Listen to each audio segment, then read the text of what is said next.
ഞാൻ ഒരു കാലെടുത്ത് വെച്ചു, ഒന്ന് തെന്നി. നമ്മൾ സ്വാഭാവികമായിട്ടും ഒരു കാലെടുത്ത് വെച്ച് തെന്നുമ്പം അടുത്ത കാലം കൂടെ എടുത്ത് വെക്കുമല്ലോ. അങ്ങനെ ഞാനും അടുത്ത കാലം കൂടെ എടുത്ത് വെച്ചു, തെന്നി താഴേക്ക് പോയി. എനിക്ക് ഈ ജാക്കറ്റും ഈ ഒരു പാൻറ്റും ഒന്നും എനിക്ക് ഇടാൻ പറ്റുന്നില്ല. കാരണം എൻ്റെ കൈ അനക്കാൻ പറ്റാത്ത സിറ്റുവേഷനായി. എൻ്റെ ഗൈഡാണ് വന്നിട്ട് എൻ്റെ പാൻറ് എനിക്ക് ഇട്ട് തരുന്നത്. ഞാൻ പതുക്കെ ഒന്ന് മുകളിലേക്കൊന്ന് നോക്കി. നമ്മുടെ ഹെഡ് ടോർച്ചിൻ്റെ വെട്ടം, നമ്മളെക്കാട്ടി മുന്നിൽ പോയവർ നടന്നു പോകുന്നത് എനിക്ക് കാണാം. ആ ഒരു കാഴ്ച കണ്ടപ്പോൾ തന്നെ അത്രയും നേരം ഉണ്ടായിരുന്ന എൻ്റെ ധൈര്യം എല്ലാം ചോർന്നു പോയി.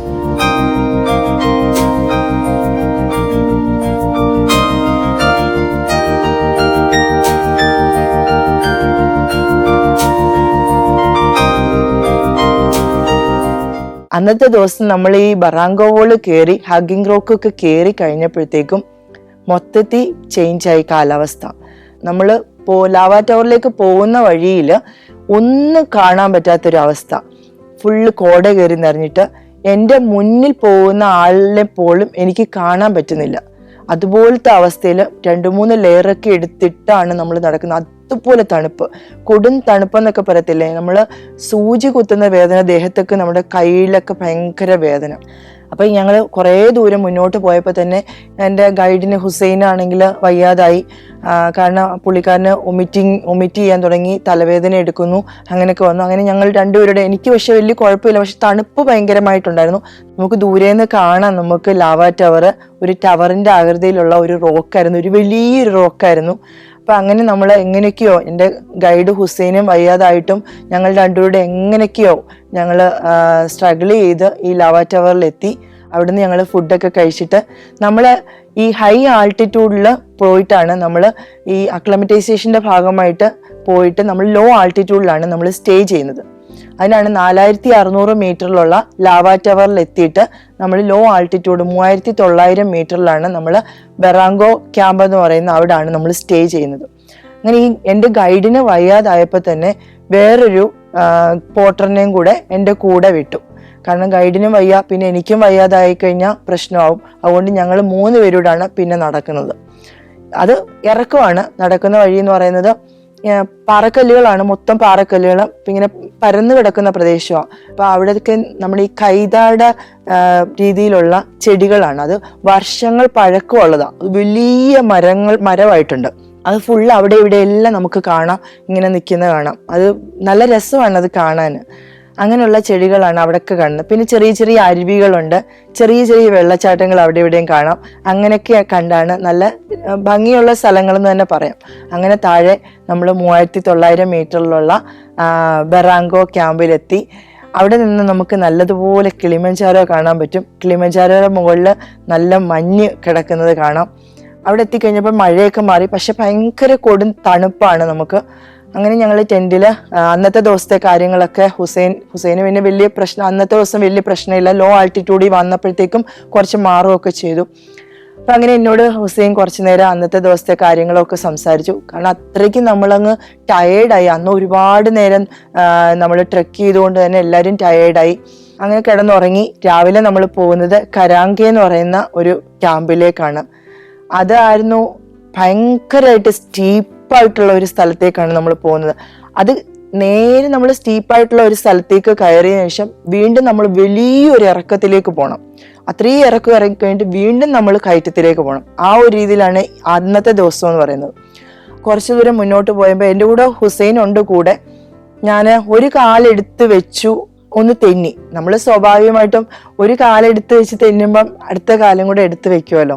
അങ്ങനെ ഞാനും അടുത്ത കാലം കൂടെ എടുത്ത് വെച്ചു, തെന്നി താഴേക്ക് പോയി. താഴേക്ക് കുറേ ദൂരം താഴേക്ക് തെന്നി അടിച്ച് നിരങ്ങി പോയി വീണു.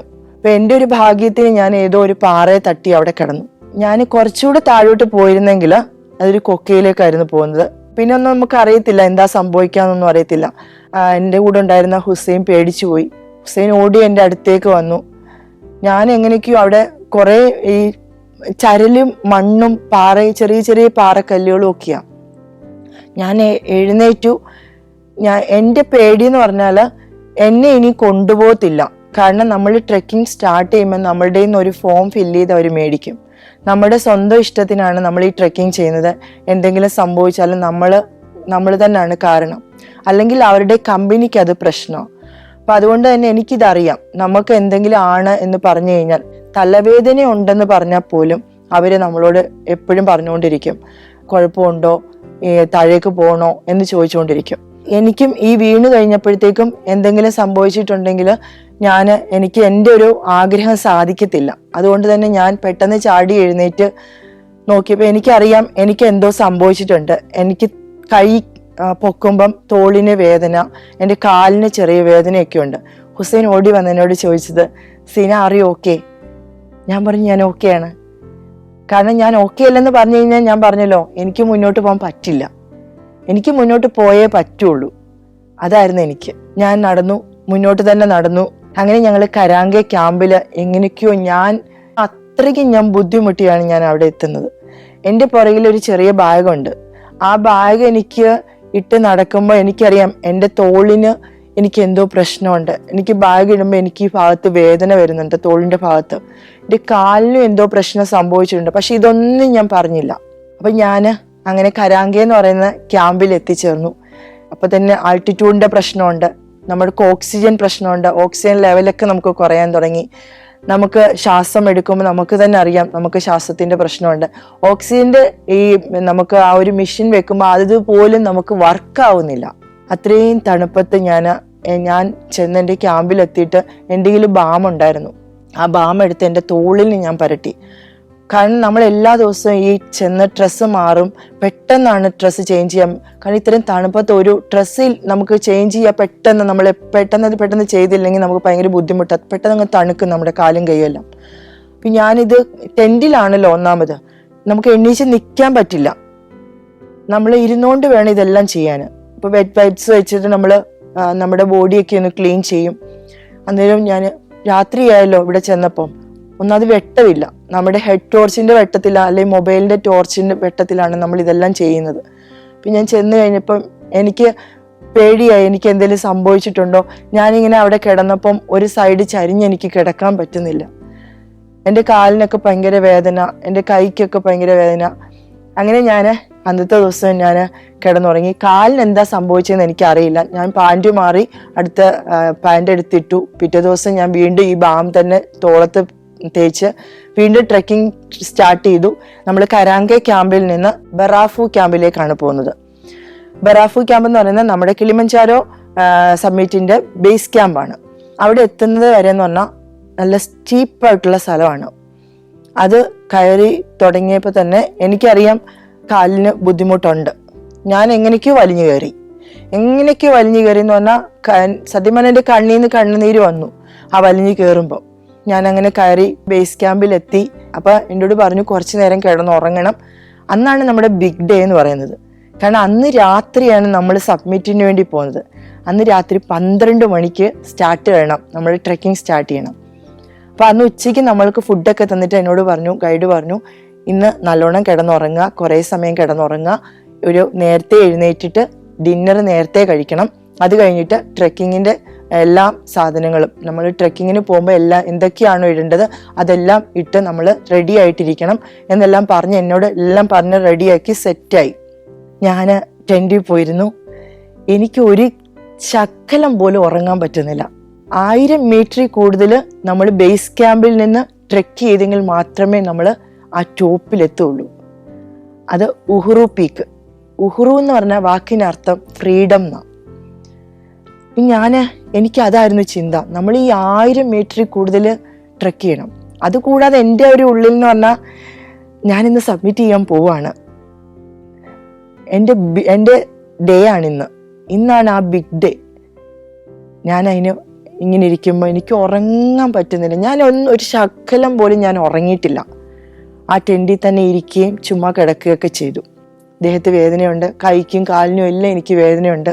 പിന്നെ ഞാൻ കേരളത്തിൽ നിന്ന് കുറച്ച് പൊടിയേരി കൊണ്ടുപോയിട്ടുണ്ടായിരുന്നു. അഥവാ എനിക്ക് എന്തെങ്കിലും പനിയോ എന്തെങ്കിലും ഉണ്ടെങ്കിൽ കഞ്ഞി വെച്ച് കുടിക്കാൻ വേണ്ടിയിട്ട് ഞാൻ കുറച്ച് പൊടിയേരിയും ചെറുപയറും കൊണ്ടുപോയി. അത് ഞാൻ അവരുടെ കയ്യിൽ കൊടുത്തായിരുന്നു. ബേസ് ക്യാമ്പിൽ എത്തിയപ്പോൾ എനിക്ക് ഇന്ന് വൈകിട്ട് അത് കഞ്ഞി വെച്ച് തരണമെന്ന് പറഞ്ഞു. അപ്പോൾ അവരെനിക്ക് അത് കഞ്ഞിയൊക്കെ ഉണ്ടാക്കിയാണ് അന്ന് തന്നത്. ഞാൻ മാത്രമല്ല, എൻ്റെ കൂടെ ഉണ്ടായിരുന്ന ഗൈഡ്, പോർട്ടർ, ഷെഫ് എല്ലാവരും അന്ന് ആ കഞ്ഞിയാണ് കുടിച്ചത്. ഞങ്ങളെല്ലാവരും കഞ്ഞിയൊക്കെ കുടിച്ചിട്ട് റെഡിയാവാൻ തുടങ്ങി. എനിക്ക് ഈ ജാക്കറ്റും ഈ ഒരു പാൻറ്റും ഒന്നും എനിക്ക് ഇടാൻ പറ്റുന്നില്ല. കാരണം എൻ്റെ കൈയൊക്കെ തണുത്ത് വിറച്ച് അനക്കാൻ പറ്റാത്ത സിറ്റുവേഷനായി. അപ്പോഴാണ് ഗൈഡിൻ്റെ ആ ഒരു വില, എനിക്ക് ആ ഗൈഡിൻ്റെ ഒരു സ്നേഹം ഒക്കെ എനിക്ക് മനസ്സിലായത്. എൻ്റെ ഗൈഡാണ് വന്നിട്ട് എൻ്റെ പാൻറ് എനിക്ക് ഇട്ട് തരുന്നത്. ആ സബ്മിറ്റ് പാൻറ്റൊക്കെ ഇട്ട് എനിക്ക് ബട്ടണൊക്കെ ഇട്ട് തന്നു. എന്നോട് പറഞ്ഞു, ഇന്ന് സീന സബ്മിറ്റ് ചെയ്യാൻ വേണ്ടി പോവാണ്, നമ്മൾ ഇത്രയും ദൂരം നടക്കണം. പ്ലസൻ്റ് ആയിട്ട് എന്നോട് സംസാരിച്ച് ഞങ്ങളങ്ങനെ ഹാപ്പി ആയിട്ട് 12 മണിക്ക് കൃത്യം ഞങ്ങൾ ട്രെക്കിംഗ് സ്റ്റാർട്ട് ചെയ്തു. അതിനു മുമ്പായിട്ട് എൻ്റെ വാട്ടർ ബാഗിനകത്ത് വെള്ളമൊക്കെ നിറച്ച് തന്നു. ആ നിറച്ച് തന്നിട്ട് അതിൻ്റെ ട്യൂബ് 3-4 ഫോയിൽ പേപ്പർ വെച്ചൊക്കെ പൊതിഞ്ഞു തന്നു. എന്തിനാന്ന് ചോദിച്ചാൽ അത് ഫ്രീസ് ആവാതിരിക്കാൻ വേണ്ടി, ഐസ് ആവാണ്ടിരിക്കാൻ വേണ്ടി. എൻ്റെ ട്രെക്കിംഗ് പോളൊക്കെ പിടിച്ചിട്ട് ഞാൻ നടക്കാൻ തുടങ്ങി. Germany, Poland, Bosnia and Herzegovina, Kyrgyzstan. സഞ്ചാരം വോള്യം നമ്പർ 19. ഫുൾ HD-യിലുള്ള ഈ അപൂർവ ദൃശ്യയാത്രാ വിവരണ ശേഖരം സ്വന്തമാക്കാൻ സഞ്ചാരം എന്ന് SMS ചെയ്യൂ. ഫോൺ 9995 444 222.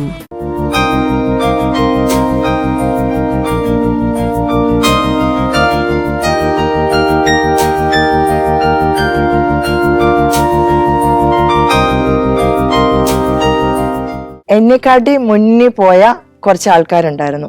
കാരണം ഈ ബേസ് ക്യാമ്പിലാണല്ലോ എല്ലാവരും വന്നിട്ട് ഈ സ്റ്റേ ചെയ്യുന്നത്. അവിടെ നിന്നാണ് നമ്മൾ എല്ലാവരും കിളിമഞ്ചാരോ സബ്മിറ്റ് ചെയ്യാൻ വേണ്ടി പോകുന്നത്. അപ്പോൾ എന്നെക്കാട്ടി മുന്നിൽ പോകുന്ന എല്ലാ ഫോറിനേഴ്സാണ്. ഒരാൾ പോലും മലയാളിയോ ഇന്ത്യൻസോ ഇല്ലായിരുന്നു. ഞാൻ മാത്രമേ ഉള്ളായിരുന്നു. ഞാൻ കണ്ടു എൻ്റെ ടെൻറ്റിൻ്റെ വെളിയിൽ പോകുന്ന ആൾക്കാരെയൊക്കെ എനിക്ക് കാണാം. അപ്പോൾ ഞാനും സ്റ്റാർട്ട് ചെയ്ത് തുടങ്ങി. കുറച്ച് ദൂരം മുന്നോട്ട് പോയപ്പോൾ ഒരു സിക്സാക്ക് പോലെയാണ്, ചെറിയ വഴിയാണ്, പാറക്കല്ലുകളാണ്, സൈഡിൽ 2 കൊക്കയാണ്, മണലും പാറ അങ്ങനത്തെ സ്ഥലങ്ങളാണ്. എൻ്റെ ഗൈഡിന് വയ്യാതെന്ന് ഞാൻ പറഞ്ഞല്ലോ. അപ്പം അതുകൊണ്ട് തന്നെ കൂട്ടത്തിൽ ഒരാളും കൂടെ ഉണ്ടായിരുന്നു, ഒരു പോർട്ടറും കൂടെ എൻ്റെ കൂടെ. ഞങ്ങൾ 3 പേരൂടാണ് പോകുന്നത്. അപ്പോൾ ഇങ്ങനെ ലൈനായിട്ട് ഇങ്ങനെ പൊയ്ക്കൊണ്ടിരിക്കുകയാണ്. നമുക്ക് ഹെഡ് ടോർച്ചിൻ്റെ വെട്ടം ഇങ്ങനെ പുറകിൽ നിന്ന് കാണാം, പുറകിൽ വരുന്നവരെയൊക്കെ കാണാം. അങ്ങനെ പൊയ്ക്കൊണ്ടിരിക്കുമ്പം ഇങ്ങനെ നടന്ന് പോകുമ്പോൾ കുറച്ച് ആൾക്കാർ ഇറങ്ങി വരുന്നവരെ കണ്ടപ്പം ഞാൻ വിചാരിച്ചു, എന്തായിരിക്കും അവർ ഇറങ്ങി വരുന്നത് എന്ന് വിചാരിച്ചു. ഞാൻ ഗൈഡിനോട് ചോദിച്ചു, എൻ്റെ ഹുസൈനോട് ചോദിച്ചപ്പം ഹുസൈൻ പറഞ്ഞു അവർക്ക് കയറാൻ പറ്റാതെ വരുന്നതാണ്, എന്തെങ്കിലും പ്രശ്നം ഉണ്ടായിട്ട് വരുന്നതാണെന്ന് പറഞ്ഞു. അപ്പം അങ്ങനെ കുറച്ച് ആൾക്കാരും പോകുന്നു. അത് കഴിഞ്ഞ് ഞാനും കുറച്ച് ദൂരം നടന്നു. ഈ തണുപ്പെന്ന് പറഞ്ഞാൽ കൊച്ചു വിളിക്കുന്ന തണുപ്പാണ്, ഭയങ്കര തണുപ്പ്. അങ്ങനെ നടന്ന് മുന്നോട്ട് പോയപ്പോൾ ഞാനൊരു അരമണിക്കൂർ കഴിഞ്ഞ് എൻ്റെ വെള്ളം എടുത്ത് കുടിക്കാൻ നോക്കിയപ്പം അത് മൊത്തം ഐസായി. Tube full ഐസായി. അത്രയും ഫോയിൽ പേപ്പർ വെച്ചിട്ട് പൊതിഞ്ഞ് തന്ന വെള്ളം ഫുൾ ഐസായി. വെള്ളമില്ല കുടിക്കാൻ. കുറച്ച് നേരം മുന്നോട്ട് പോയി. ഒരു 3/4 മണിക്കൂർ കഴിഞ്ഞപ്പം ഞാൻ പതുക്കെ ഒന്ന് മുകളിലേക്കൊന്ന് നോക്കി. ഇനി എത്ര ദൂരം ഉണ്ടെന്നൊന്ന് ആ ഒരു ആകാംക്ഷയിൽ നോക്കിയതാ. എനിക്കറിയാം നോക്കരുതെന്ന്, പക്ഷെ എന്നാലും ഞാൻ നോക്കിയപ്പോൾ കാണുന്ന ഒരു കാഴ്ച എന്ന് പറയുന്നത്, അങ്ങ് മുകളിൽ നക്ഷത്രങ്ങൾ തിളങ്ങി നിൽക്കുന്ന പോലെ, ആകാശത്ത് നക്ഷത്രങ്ങൾ തിളങ്ങി നിൽക്കുന്ന പോലെ നമ്മുടെ ഹെഡ് ടോർച്ചിൻ്റെ വെട്ടം നമ്മളെക്കാട്ടി മുന്നിൽ പോയവർ നടന്നു പോകുന്നത് എനിക്ക് കാണാം. കാരണം ഇങ്ങനെ സ്റ്റീപ്പായിട്ട് കിടക്കുന്ന ഒരു മൗണ്ടനാണത്. അപ്പോൾ ആ ഒരു മൗണ്ടൻ്റെ മുകളിൽ അങ്ങ് എത്തണം നമ്മൾ. ആ ഒരു കാഴ്ച കണ്ടപ്പോൾ തന്നെ അത്രയും നേരം ഉണ്ടായിരുന്ന എൻ്റെ ധൈര്യം എല്ലാം ചോർന്നു പോയി. എന്താ പറയേണ്ടതെന്ന് എനിക്കറിയില്ല. അതേപോലെ എൻ്റെ മൈൻഡ് ആകപ്പാടെ പ്രശ്നമായി. അപ്പം അങ്ങനെ ഞാൻ മുന്നോട്ട് വീണ്ടും നടക്കുകയാണ്. പതുക്കെയാണ് നടക്കുന്നത്. നടക്കുമ്പം കുറേ പേര് വീണ്ടും ഇറങ്ങി വരുന്നു. വീണ്ടും എനിക്ക് എൻ്റെ ധൈര്യം പോയി. അപ്പോൾ എനിക്ക് മനസ്സിലായി ഇത് കയറാൻ പാടാണ്. എനിക്കപ്പം ടോയ്ലറ്റിൽ പോകാൻ തോന്നുന്നു. എനിക്കാകെ പ്രശ്നമായി. ടോയ്ലറ്റിൽ പോകണമെങ്കിൽ ഈ 4 ലെയർ നമ്മൾ ഊരണം. അവിടെ ഒന്നും ടോയ്ലറ്റ് സൗകര്യങ്ങളോ ഒന്നുമില്ല. എനിക്ക് കയ്യിൽ 2 വലിയ ഗ്ലൗസാണ്. ഇതൊക്കെ വെച്ചിട്ട് ഇത് ഊരിയിട്ട് എനിക്ക് എൻ്റെ പാൻറ്റ് ഊരാൻ പറ്റത്തില്ല. ഇത് ഊരിക്കഴിഞ്ഞാൽ തണുത്ത് വറച്ചിരിക്കുകയാണ് കൈ. അപ്പം ഞാൻ എൻ്റെ ഗൈഡിനോട് പറഞ്ഞു എനിക്കിതുപോലെ ടോയ്ലറ്റിൽ പോകണം എന്ന് പറഞ്ഞപ്പം ഗൈഡ് തന്നെയാണ് എൻ്റെ പാൻറ്റിൻ്റെ ബട്ടൺ അഴിച്ചു തരുന്നത്. ആ സമയത്തൊക്കെ ഉണ്ടാവുന്ന അവരുടെ ഒരു സ്നേഹം, അവർ നമുക്ക് എത്രമാത്രം സപ്പോർട്ട് ചെയ്യുന്നു. അപ്പം അങ്ങനെ എനിക്ക് പാൻറ്റൊക്കെ ബട്ടണൊക്കെ അഴിച്ചു തരുന്നു. ഞാൻ ടോയ്ലറ്റിൽ പോയിട്ട് വരുന്നു. എനിക്കിതൊക്കെ കണ്ടിട്ട് ഭയങ്കര വിഷമമായി. ഈ ആൾക്കാർ ഇറങ്ങി വരുന്നു, എന്നെ കൊണ്ട് സാധിക്കത്തില്ലായിരിക്കും എന്നൊക്കെ ഓർത്ത് എനിക്ക് പേടിയായി. പിന്നെ ഞാൻ എൻ്റെ മനസ്സിനോട് തന്നെ ഇങ്ങനെ പറഞ്ഞുകൊണ്ടിരുന്നു, നിനക്ക് പറ്റും, ഇത് തന്നെ ഞാൻ പറഞ്ഞുകൊണ്ടേ നടന്നു. ഒരു 5:45 ആയപ്പോഴത്തേക്കും വെളുപ്പിനെ സൂര്യൻ ഉദിച്ചു വരികയാണ്. എൻ്റെ ജീവിതത്തിലെ ഏറ്റവും ഭംഗിയുള്ള, ഏറ്റവും അതിമനോഹരം എന്നൊക്കെ പറയാം, അത്രയും ഭംഗിയുള്ളൊരു സൂര്യോദയം കാണുന്നത് ഞാൻ കിളിമഞ്ചാരോ ട്രക്കിങ്ങിനിടയിലാണ്. ചെറിയ വെട്ടമൊക്കെ വന്നു കഴിയുമ്പോഴത്തേക്കും നമുക്കൊരു ധൈര്യം ഉണ്ടാവും. പക്ഷെ നമുക്ക് ബോഡിയൊക്കെ വീക്കാകാണ്, നമ്മുടെ ഓക്സിജൻ ലെവൽ കുറഞ്ഞുകൊണ്ടിരിക്കുന്നു, ആൾട്ടിറ്റ്യൂഡിൻ്റെ പ്രശ്നം വരുന്നുണ്ട്. തണുപ്പ് കാറ്റെന്ന് പറഞ്ഞാൽ നമ്മൾ പറന്നു പോകുന്ന കാറ്റാണ്. നമ്മൾ ഒരു സൈഡിലോട്ട് നമ്മളെ പറത്തിക്കൊണ്ട് പോവാണ് ഈ കാറ്റ്. അങ്ങനെ നമ്മൾ നടന്ന് പോയി സ്റ്റെല്ല പോയിന്റ് എന്ന് പറഞ്ഞ അവിടെ എത്തി. സ്റ്റെല്ല പോയിന്റ് എത്തിക്കഴിഞ്ഞപ്പോൾ അവര് എനിക്ക് ആപ്പിളൊക്കെ തന്ന് കഴിക്കാൻ. ആപ്പിളൊക്കെ കഴിച്ചിട്ട് അവിടെ നിന്ന് കുറച്ച് ഫോട്ടോയൊക്കെ എടുത്തു. അവിടുന്ന് ദൂരേന്ന് നമുക്ക് കാണാം മഞ്ഞുകൾ കിടക്കുന്നത്, മഞ്ഞ് പാളികൾ നമുക്ക് കാണാം. അത് മെൽറ്റ് ആവാതെ കിടക്കുന്നതാണ്, അതൊക്കെ നമുക്ക് കാണാം. വീണ്ടും ട്രെക്കിംഗ് സ്റ്റാർട്ട് ചെയ്തു. കുറച്ച് മുന്നോട്ട് പോയി. ഭയങ്കര ഒരു കയറ്റമാണ്. വീണ്ടും നമ്മൾ വിചാരിക്കും ഇങ്ങനെ കാണാം, ഇനി എത്താറായി എന്നൊക്കെ വിചാരിക്കും. പക്ഷെ അതങ്ങ് കിടക്കുകയാണ്. കുറേ ദൂരം നടന്നിട്ട് തീരത്തില്ല, അത്രയും ദൂരമാണ്. നടന്ന് അങ്ങനെ നമ്മുടെ ബോർഡ് കണ്ട് നമ്മളങ്ങനെ കിളിമഞ്ചാരോയുടെ ടോപ്പിലെത്താൻ പോകണം. അങ്ങ് ദൂരേന്ന് നമുക്ക് കാണാം ബോർഡ്. ഉഹ്റു പീക്കിലേക്ക് നമ്മൾ എത്തുകയാണ്. ആ ഒരു സമയത്തുണ്ടാകുന്ന സന്തോഷം എന്ന് പറഞ്ഞാൽ പറഞ്ഞറിയിക്കാൻ പറ്റില്ല. കാരണം ആ ഉഹ്റു പീക്കിൽ എത്തിക്കഴിഞ്ഞപ്പം നമ്മൾ ആഫ്രിക്കയുടെ മേൽക്കൂരയിലെത്തി. ലോകത്തിലെ തന്നെ 4ാമത്തെ ഒറ്റയ്ക്ക് നിൽക്കുന്ന ഏറ്റവും വലിയ കൊടുമുടിയിലാണ് ഞാൻ എത്തി നിൽക്കുന്നതെന്ന് എനിക്ക് ആ ഒരു സമയത്തുണ്ടാകുന്ന സന്തോഷം. ഇത്രയും സ്ട്രഗിൾ ചെയ്ത് ഞാൻ അവിടെ എത്തിച്ചേർന്നു. അങ്ങനെ ആ ഒരു കിളിമഞ്ചാരോയുടെ ടോപ്പിൽ നമുക്ക് ഒത്തിരി സമയം അവിടെ നിൽക്കാൻ പറ്റത്തില്ല. അവിടുന്ന് കുറച്ചൊരു 10-20 മിനിറ്റ് ഒക്കെ നിന്ന് ഫോട്ടോ ഒക്കെ എടുത്തിട്ട് തിരിച്ച് നമ്മൾ ഇറങ്ങുന്നത് ബേസ് ക്യാമ്പ് വരെ എത്തുന്നത് ഈ കയറി പോകുന്ന വഴിയല്ല. നമ്മൾ ഇറങ്ങുന്നത് വേറൊരു വഴി കൂടെ. ഭയങ്കര മണലില്ലേ, ഈ ചരല് പോലത്തെ അങ്ങനത്തെ സ്ഥലത്തൂടാണ് നമ്മൾ ഇറങ്ങുന്നത്. നമ്മളിങ്ങനെ നിൽക്കുകയാണ്, താഴോട്ടങ്ങ് പോവും. ചരലിൽ കൂടെ നമ്മൾ ഇറങ്ങി ഇങ്ങനെ പോവാ. എൻ്റെ പോട്ടർ എൻ്റെ കൈ പിടിച്ചിട്ടുണ്ട്. ഇറങ്ങി ഞാൻ ബേസ് ക്യാമ്പ് എത്തുമ്പോൾ ഏകദേശം 1:30 മണിയായി. ഉച്ചയ്ക്ക് 1:30 മണിയായി, 1:30-2 ആ സമയമായി അവിടെ എത്തിയപ്പം. ബേസ് ക്യാമ്പിൽ ഒരു 2 മണിക്കൂർ നമ്മൾ ക്ഷീണമൊക്കെ മാറ്റാൻ വേണ്ടി 2 മണിക്കൂർ അവിടെ ഇരുന്ന് 2 മണിക്കൂർ കഴിഞ്ഞ് വൈകിട്ട് 4 മണിയായപ്പോഴത്തേക്കും അന്ന് തന്നെ 4 മണിക്ക് തലേദിവസം മുതൽ ട്രെക്ക് ചെയ്ത് ഉറങ്ങിയിട്ടില്ല. ഇതിൻ്റെ എല്ലാം ക്ഷീണം നമുക്കുണ്ട്. 4 മണിയായപ്പോൾ വീണ്ടും നമ്മൾ ട്രെക്കിങ് ആരംഭിക്കുക. കാരണം നമ്മൾ 6 ദിവസം കൊണ്ട് നമ്മൾ കയറുന്നത് 2 ദിവസം കൊണ്ട് നമ്മൾ ഇറങ്ങണം. അപ്പം അങ്ങനെ ഇറങ്ങുകയാണ്. ഭയങ്കരമായിട്ട് ടയേർഡായി ഞാൻ ആകെപ്പാടി ഞാൻ എവിടെയെങ്കിലും വീണ് പോകുമോ എന്നുള്ളൊരു അവസ്ഥയിലായി. ഇടയ്ക്കിടയ്ക്ക് ഇരുന്ന് ഒരു അടുത്ത ക്യാമ്പിൽ ഞാൻ എത്തിച്ചേർന്നു. അവിടെ വന്ന് കിടന്നുറങ്ങി. പിറ്റേ ദിവസം നേർലി മോർണിംഗ് നമ്മൾ ട്രെക്ക് ചെയ്തെങ്കിൽ മാത്രമേ ഏറ്റവും താഴെ നമുക്ക് എത്താൻ പറ്റുള്ളൂ. എനിക്ക് രാവിലെ എഴുന്നേക്കാൻ പോലും പറ്റുന്നില്ല. അവർ 6 മണിയാകുമ്പോൾ ട്രെക്കിങ് സ്റ്റാർട്ട് ചെയ്യുന്നതുകൊണ്ടാണ് പറഞ്ഞത്. പക്ഷേ എൻ്റെ ആ ഒരു അവസ്ഥ കണ്ടിട്ട് അവർ 7 മണി വരെ 1 മണിക്കൂറൂടെ തന്നു, കുറച്ച് നേരം കൂടി ഇരുന്നോ എന്ന് പറഞ്ഞിട്ട്. അങ്ങനെ 7 മണിയായപ്പം വീണ്ടും ട്രെക്കിംഗ് സ്റ്റാർട്ട് ചെയ്തു.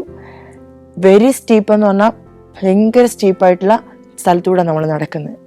വരുന്ന വഴിയിലെന്ന് പറഞ്ഞാൽ നമ്മൾ ഫോറസ്റ്റിനകത്തൂടാണ്. കുറച്ച് ദൂരം കഴിഞ്ഞ് കഴിഞ്ഞാൽ ഫോറസ്റ്റിനകത്തൂടെ പോവാം. അവിടെയൊക്കെ ഈ മരങ്ങളുടെ വേരുകളാണ് നമുക്ക് നടക്കാനുള്ള വഴി എന്ന് പറഞ്ഞാൽ. മഴ പെയ്തിട്ട് ഈ വേരിൻ തെന്നിയിട്ട് നമ്മൾ വീഴും. പോട്ടർമാർ വരെ വീഴുകയാണ്. 2 സ്റ്റിക്ക് പിടിച്ചിട്ട്, ഞാൻ 1 സ്റ്റിക്ക് പിടിച്ചിട്ടാണ് സാധാരണ ട്രെക്ക് ചെയ്യുന്നത്. ഇത് 2 സ്റ്റിക്കും പിടിച്ചിട്ടാണ് ഞാൻ നടക്കുന്നത്. അങ്ങനെ ഞങ്ങൾ താഴെ ഏകദേശം വൈകുന്നേരമായി ഞങ്ങൾ അവിടെ എത്തുന്നത്. ഒരു ഗവൺമെന്റിന്റെ ഓഫീസിലാണ് ഞങ്ങൾ എത്തുന്നത്. അവിടുന്ന് ഗവൺമെന്റിന്റെ ഓഫീസിലെത്തി. അവിടുന്ന് നമുക്കൊരു ഗവൺമെന്റിന്റെ ഒരു സർട്ടിഫിക്കറ്റ് തരും, നമ്മളിത് സബ്മിറ്റ് ചെയ്തു എന്നുള്ളത്. ഒരു ഭയങ്കര ഒരു സന്തോഷമാണ് നമുക്ക് ആ ഒരു സർട്ടിഫിക്കറ്റ് കിട്ടുമ്പം. നമ്മൾ 19,341 അടി ഉയരത്തിൽ എത്തി അത് സബ്മിറ്റ് ചെയ്ത് തിരിച്ച് വന്ന് കിട്ടുന്നതാണ് ഒരു സർട്ടിഫിക്കറ്റ്. അതും ഗവൺമെന്റിന്റെ, ടാൻസാനിയൻ ഗവൺമെന്റിന്റെ ഒരു സർട്ടിഫിക്കറ്റാണ്. അത് വലിയൊരു സന്തോഷമായിരുന്നു. അപ്പം അതൊക്കെ കിട്ടി. എൻ്റെ കമ്പനിയുടെ വാഹനം അവിടെ വന്നിട്ടുണ്ടായിരുന്നു. അങ്ങനെ അത് ഞങ്ങൾ കയറി. ഞങ്ങൾ പോകുന്ന വഴിയിൽ പാട്ടൊക്കെ പാടി, കിളിമഞ്ചാരോ എന്നുള്ള പാട്ടൊക്കെ പാടിയാണ് ഞങ്ങൾ പോകുന്നത്. പിറ്റേ ദിവസമാണ് എനിക്ക് ഫ്ലൈറ്റ്. അപ്പോൾ കമ്പനിയുടെ വണ്ടി തന്നെ വരും, എന്നെ കിളിമഞ്ചാരോ എയർപോർട്ടിൽ എത്തിക്കും. അങ്ങനെ ഞാൻ രാവിലെ റെഡിയായി വന്നു. കിളിമഞ്ചാരോ എയർപോർട്ടിലേക്ക് വന്നു. എത്യോപ്യൻ എയർലൈൻസിൻ്റെ ഫ്ലൈറ്റ് തന്നെ ആയിരുന്നു എനിക്ക് ഉണ്ടായിരുന്നത്. അതിൽ കയറി അഡീസ് അബാബ എയർപോർട്ടിലെത്തി. അവിടുന്ന് വീണ്ടും എത്യോപ്യൻ എയർലൈൻസിൽ തന്നെ കയറി മുംബൈയിലെത്തി. മുംബൈയിൽ നിന്ന് ഇൻഡിഗോ ആയിരുന്നു, അത് ബാംഗ്ലൂർ ആയിരുന്നു. ബാംഗ്ലൂരിൽ നിന്ന് ഞാൻ കൊച്ചി എയർപോർട്ടിൽ ഇറങ്ങി. അങ്ങനെയാണ് ഈ കിളിമഞ്ചാരോ യാത്ര എന്ന് പറയുന്നത്. ട്രെക്ക് ചെയ്യാൻ ആഗ്രഹിക്കുന്നവരും അതുപോലെ തന്നെ യാത്ര ഇഷ്ടപ്പെടുന്നവരും, നമുക്ക് എല്ലാവർക്കും യാത്ര ഇഷ്ടമാണ്. അപ്പം നമുക്ക് എല്ലാവർക്കും സാഹചര്യം കൊണ്ടാണ് യാത്ര ചെയ്യാൻ പറ്റാത്തത്. അല്ലെങ്കിൽ ഒറ്റയ്ക്ക് യാത്ര ചെയ്യാനുള്ള പേടി കാരണം, അല്ലെങ്കിൽ നമുക്ക് പൈസ ഇല്ലാത്തത് കൊണ്ട് യാത്ര ചെയ്യാതിരിക്കുന്നവരുണ്ട്. അപ്പം നമുക്ക് എന്തെങ്കിലും ഒന്ന് ഉപേക്ഷിച്ചെങ്കിൽ മാത്രമേ നമ്മുടെ ആഗ്രഹങ്ങൾ സാധിച്ചെടുക്കാൻ പറ്റുള്ളൂ. നമ്മുടെ ആഗ്രഹങ്ങൾ മനസ്സിൽ വെച്ചുകൊണ്ടിരിക്കാതെ ആ ആഗ്രഹം സാധിച്ചെടുക്കാൻ വേണ്ടിയിട്ട് എന്തെങ്കിലും ഒന്ന് മാറ്റിവെക്കണം. അപ്പം എൻ്റെ ഈ കിളിമഞ്ചാരോ യാത്ര എല്ലാവർക്കും ഇഷ്ടമായി കാണുമെന്ന് വിശ്വസിക്കുന്നു. നന്ദി, നമസ്കാരം.